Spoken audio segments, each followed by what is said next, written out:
Avec le soutien du pays de la Haute-Amblève. Non mais c'est pas vrai, mais t'as combien de lunettes? Ah mais non, c'est les mêmes. Regarde, je mets un Magic Clip dessus. En un seul geste, tu changes de look. Non mais c'est trop stylé, j'adore. C'est Afflelou. Moi aussi, j'en veux. Vos Magic Clip à partir de 29 €. Afflelou, c'est le bon choix. Voir conditions en magasin. Impact FM vous ouvre son antenne. Il est déjà 8h08. Nous sommes à nouveau en direct sur Impact FM, Impact News pour ce 8h08 du quotidien. Ce matin, on va consacrer les quelques minutes que nous avons à la journée mondiale des réfugiés qui aura lieu le 15 juin. On en parle avec deux invités. Tout d'abord, Romarin. Bonjour Romarin. Bonjour. Et puis on a également Chane. Bonjour Chane. Bonjour Patrick. Que l'on connaît bien, hein. Vous êtes déjà venu à quelques reprises ici dans le 8h08. Hein. Alors, juste avant de démarrer sur cette journée mondiale des réfugiés, on peut rappeler juste ce que vous faites au sein des équipes populaires, Romarin d'abord? Oui, aux équipes populaires, donc on est un mouvement citoyen d'éducation permanente et donc on a beaucoup d'activités sur des thématiques sociales et politiques, dont celle de la journée mondiale des réfugiés qui a pris finalement l'ampleur d'une semaine mondiale des réfugiés, vu qu'il y a beaucoup de choses desquelles parler et que Chane va introduire aussi. Chane? Oui, alors du coup, avec People's Place et le PCS de Malmedy, on va organiser deux événements le 15 juin, ce sera le lundi 15 juin, deux événements. Donc l'après-midi, ce sera un atelier de chant collectif qui sera animé par Marie Zinen de chez Polyphonie. Donc bienvenue à toutes et à tous. Donc ça, ce sera en après-midi. Et alors le soir, on va organiser une soirée rencontre où on aura comme intervenant Romarin et Dylan qui pourront tous les deux nous partager leur expérience en mer. Alors Dylan par rapport à son parcours migratoire et Romarin en tant qu'activiste. Très bien. Alors, ce mot d'introduction sur cette fameuse journée mondiale, les événements en lien avec cette journée mondiale des réfugiés à Malmedy qui aura lieu le 15 juin. Donc le 15 juin, oui, il y aura, comme Chane l'a dit, le moment de chant et puis en soirée, on aura donc la rencontre avec Dylan et moi, où on va vous parler de ce qui se passe en mer Méditerranée. Autant au niveau des traversées en mer et aussi du sauvetage et aussi des catastrophes qui se passent sur la route, même avant la mer, avant de prendre la mer. Oui, donc il y a beaucoup de choses à dire sur ça. Alors justement, je voulais enchaîner. Qu'est-ce qu'on peut dire de cette fameuse situation? Là, on est le 9 juin 2026. Comment ça se passe actuellement en mer Méditerranée? Toujours pareil qu'il y a un an ou il y a 5 ans? Malheureusement, c'est juste de pire en pire. Donc juste pour reprendre les nouvelles que j'ai vues ce matin, c'est qu'il y a encore eu 11 morts hier noyés, alors que les autorités maltaises auraient pu réagir. Elles étaient au courant du bateau en détresse. Et donc on peut compter cette année, en fait c'est l'année la plus meurtrière en 2026. Donc il y a déjà eu 1300 personnes qui sont décédées en mer Méditerranée. Donc en fait ce qui s'est passé un peu dans les dernières années, la situation a quand même beaucoup évolué parce qu'en 2013, il y avait une opération de sauvetage avec du budget européen qui était quand même colossal, qui s'appelait la Mare Nostrum, donc notre mer. C'était une grande opération militaire et avec les gardes-côtes et il y avait beaucoup de sauvetage. Mais depuis 2014, ça a été remplacé plutôt par du contrôle, de la surveillance et des refoulements. Donc renvoyer les personnes vers la Libye et la Tunisie. Et ça, c'est organisé donc par Frontex. Et depuis 2014, donc le nombre de morts a continué d'augmenter. Et c'est pour ça qu'il y a eu une flotte civile qui s'est construite. Donc il y a plusieurs bateaux qui sont organisés par des gens lambda, j'ai envie de dire, qui aiment la mer et qui ont envie de montrer de la solidarité envers les personnes en parcours migratoire. Et donc une dizaine de bateaux de sauvetage, tout type de bateaux, des cargos, des voiliers, un peu tout type de bateaux, sont à présent en mer et font des allers-retours vers la Méditerranée centrale pour ramener les personnes en Italie et opérer donc à des opérations de sauvetage. Et donc ce qui se passe là, donc quand on parle de Méditerranée centrale, c'est donc entre l'Italie, Malte, la Tunisie et la Libye. On est vraiment dans cette zone-là. Il y a des passages presque tous les jours, ça dépend un peu de la météo. Donc il y a des personnes qui partent de Tunisie et de Libye pour prendre la route et aller vers l'Europe. Et c'est un parcours très dangereux. Et donc il y a des gardes-côtes de la Libye, des gardes-côtes de la Tunisie qui vont eux opérer à des refoulements, donc essayer de rattraper les bateaux pour les ramener. Tout ça c'est financé par l'Europe. Et puis de l'autre côté il y a des gardes-côtes italiens qui opèrent effectivement à du sauvetage, mais dans une zone assez restreinte, donc assez proche de l'Italie. Il y a aussi des gardes-côtes maltais qui eux ne réagissent dans la plupart des cas ne réagissent pas, ne répondent pas à la radio et ne font rien. Et puis après, il y a les bateaux de sauvetage qui essayent d'avoir une présence le plus souvent possible en mer pour réagir quand les autorités ne le font pas. Et donc j'ai fait partie plusieurs fois de ces équipages et donc on peut attester de ce qui se passe là-bas. Et donc dans les derniers chiffres, je vous ai dit que c'était l'année la plus meurtrière, mais il y a des nouveaux chiffres qui sont sortis. On pensait qu'il y avait 30 000 personnes mortes depuis 10 ans, mais en fait la Croix-Rouge italienne a sorti de nouveaux chiffres et une nouvelle estimation. On n'est pas à 30 000, on est à 200 000 morts. Donc en fait c'est la frontière la plus meurtrière du monde. Eh bien, dites donc, quelle relation justement ont les organisations de sauvetage avec ces autorités? Ça se passe comment? C'est pas un contexte politique très accueillant, on peut dire. C'est les initiatives citoyennes comme celle de la flotte civile sont pas si bien accueillies parce que le fait d'être en mer et de voir ce qui se passe, en fait, on peut témoigner, on est des témoins directs de toutes les violations du droit international qui se passent là-bas et les violations du droit maritime aussi, puisque, je le rappelle, il y a une obligation d'assistance en personne en danger dans tous les cas. Et donc le fait d'être témoin de tout ça, ça dérange.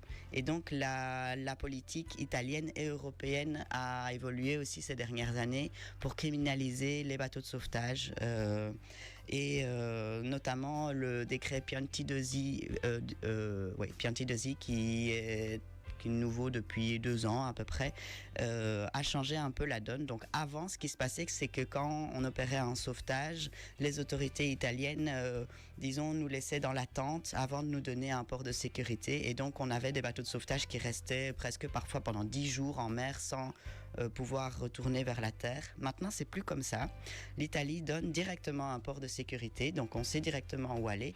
Par contre, ce qui arrive à l'arrivée, c'est qu'on reçoit des amendes, des détentions, donc que le bateau doit être immobilisé et ils nous accusent par exemple de ne pas avoir suivi exactement les procédures. Par exemple, on est obligé de faire un seul sauvetage à la fois, pas 2, mais évidemment c'est pas applicable parce que quand on voit un bateau en détresse sur le chemin, on va pas passer à côté, quoi.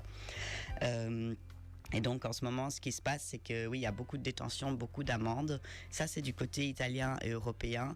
Du côté libyen, c'est aussi une escalade de la violence. Donc on a eu, il y a 3 semaines, il y a 3 semaines, eu des tirs sur le bateau du Sea-Watch 5. Donc une rafale de tirs qui a été fait par les gardes-côtes libyennes. Personne n'a été touché, mais les gardes-côtes ont poursuivi le bateau pendant plusieurs heures à les menacer d'aborder le bateau pour ramener les personnes migrantes en Libye. Donc il y a une escalade de la violence qui est en train de se faire à ce niveau-là. Oui, à la fois répression un peu de tous côtés, mais tout ce que la flotte civile fait est tout à fait légal et humaine dans tous les cas, même si ça devient illégal, ce sera toujours un impératif humain d'aller sauver les vies en mer qui sont mises en danger par la politique européenne. Évidemment. Quid aussi de cette situation des personnes en migration? Oui, donc ici, on rencontrera Dylan le 15. Dylan, c'est une personne qui va pouvoir vous parler de son parcours.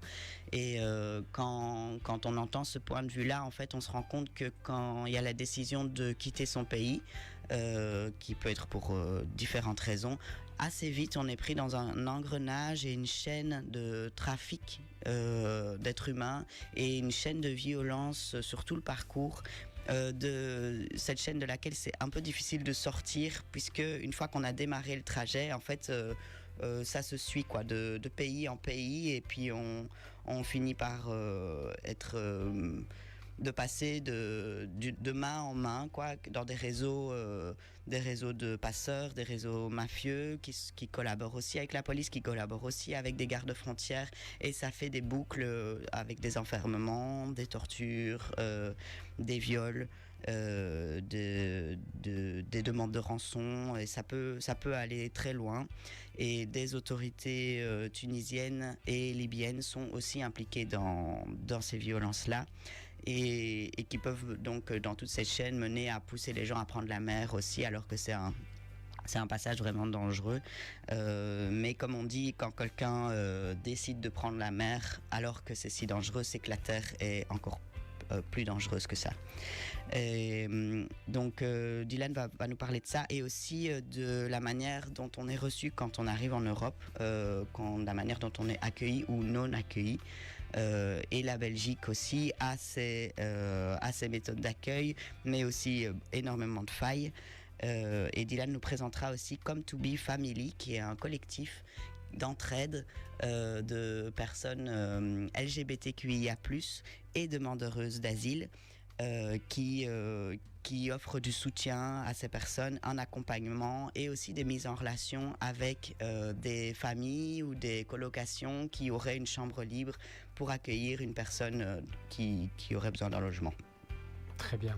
Alors, on arrive, parce que vous savez, le temps passe très très vite. Chane, presque le mot de la fin, des détails évidemment sur l'événement à Malmedy, à Verviers notamment.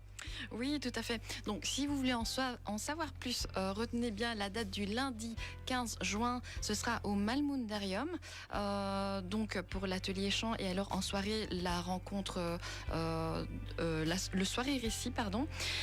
Et alors aussi d'autres événements sur Verviers avec le collectif associatif Verviers-Toi.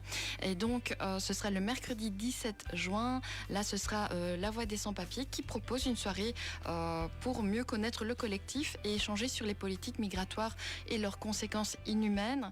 Il y aura aussi la présence de la coordination des sans-papiers de Belgique, Abolish Frontex, et également un concert de la chorale des Invisibles du comité des femmes sans-papiers.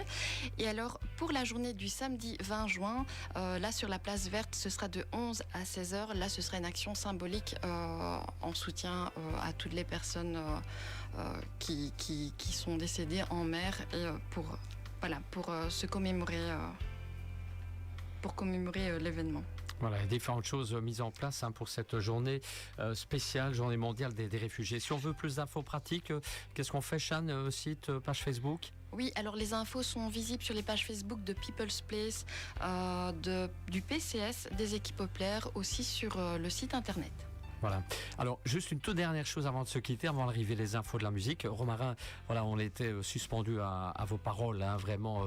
Vous avez vécu ça de l'intérieur. Qu'est-ce qu'on peut faire, avant de se quitter, qu'est-ce qu'on peut faire face à ces situations de réfugiés? Nous, en tant que citoyens, quand on voit ça à la télévision, qu'est-ce qu'on peut faire en première réaction vis-à-vis de ces événements? Je dirais vraiment le plus important, c'est de connaître ses voisins. En fait, se rencontrer dans les quartiers, se rendre compte des réalités de son voisin, en fait, on se rend vite compte que ça semble loin, c'est des thématiques qui sont loin, pour lesquelles on ne peut rien faire, alors qu'en fait, il y a des personnes en parcours migratoire qui sont déjà installées ici en Belgique, et parfois depuis des générations. Et simplement le fait d'écouter les histoires et d'offrir du soutien, ça peut être à plein de niveaux, que ce soit un soutien dans un accompagnement administratif ou matériel, ou simplement une écoute, ou simplement devenir ami. Ça fait du bien. Là, on sait qu'en Belgique, il y a des visites domiciliaires qui peuvent commencer. Donc, il y a de plus en plus de personnes qui sont en danger. Mais donc, simplement se connaître dans les quartiers, se rencontrer, c'est le principal. Alors, l'actualité est proche de nous, finalement. Chane? Et alors, justement, il y a une campagne de lutte contre les violences policières. Et là, concrètement, ce que l'on peut faire, c'est envoyer des courriers aux députés, leur dire qu'on n'est pas d'accord. Il y a aussi des accroche-portes superbes que l'on pourra distribuer à l'occasion de ces événements. Et donc, venez rejoignez-nous. Très bien.